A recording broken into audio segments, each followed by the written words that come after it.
بسم اللہ الرحمن الرحیم۔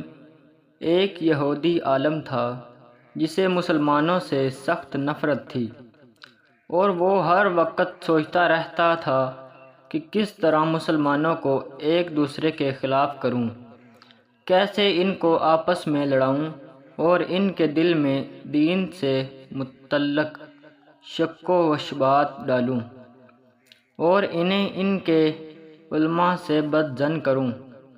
ایک دن وہ مسلمانوں کے ایک گاؤں سے گزر رہا تھا۔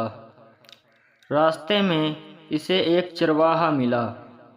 اس نے سوچا کہ یہ جاہل ہے، میں اسی سے ابتدا کرتا ہوں۔ اس نے اس چرواہے سے کہا کہ میں ایک مسلمان مسافر ہوں، راستہ بھٹک گیا ہوں۔ اسی طرح باتوں ہی باتوں میں اس نے چرواہے سے کہا کہ ہم مسلمان کتنی مشقت اٹھاتے ہیں قرآن کو یاد کرنے میں۔ اس قرآن کے 30 پارے ہیں اور اس میں بے شمار آیات موجود ہیں۔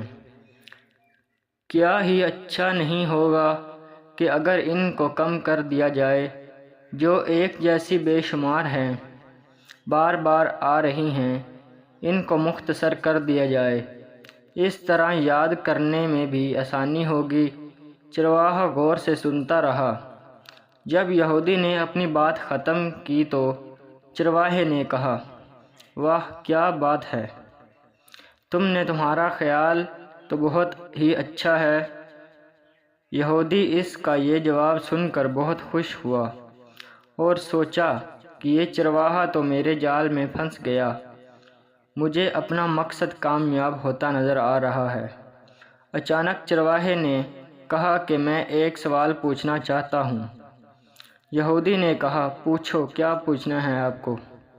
چرواہے نے کہا، قرآن میں جو مشابہت اور تکرار، تم اس کو نکال دینا چاہتے ہو، جو آیت ایک سے زیادہ مرتبہ ہو اس کو قرآن سے خارج کر دینا چاہتے ہو۔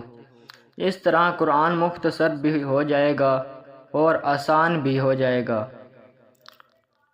میرا تو یہی خیال ہے، یہودی نے کہا۔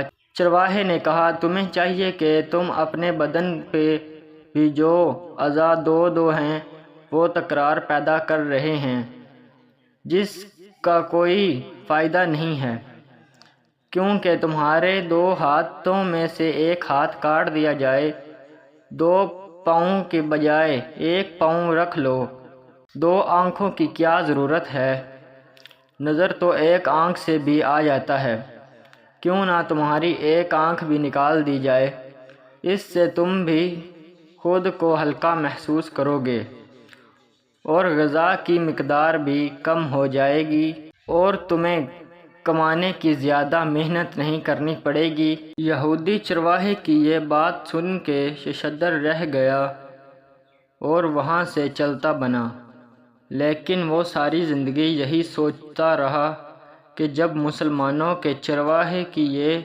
فکر ہے تو ان کے عالموں کی کیا افکار ہوں گے۔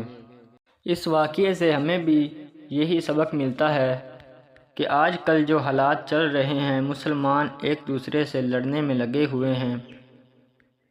ہمیں بھی چاہیے کہ ہم خود کو مضبوط بنائیں اور اپنے دوسرے مسلمان بھائیوں کو بھی، کیونکہ اللہ تعالیٰ نے قرآن پاک میں فرمایا ہے کہ مسلمان آپس میں بھائی بھائی ہیں۔ مزید ایسی ویڈیوز دیکھنے کے لیے ہمارے چینل کو سبسکرائب کریں۔ اگر آپ کو یہ ویڈیو اچھی لگی ہو تو اس ویڈیو کو لائک بھی کر دیں، اور اللہ تعالیٰ کے 99 ناموں میں سے کوئی ایک نام کمنٹ میں ضرور لکھیں۔